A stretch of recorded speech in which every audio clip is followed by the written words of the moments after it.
Okay, so I am signed into peardeck here, and it did allow me to sign in.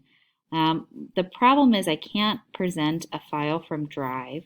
I can go to past sessions and present those and have those show up as peardecks by reopening old sessions, but I can't turn, and those do work, but I can't turn like a current Google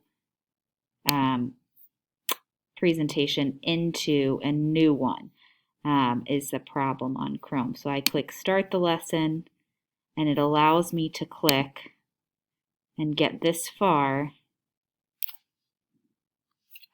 but then it says log in, and once I click log in and choose my account, it goes back to this login screen, and I can't click anything here.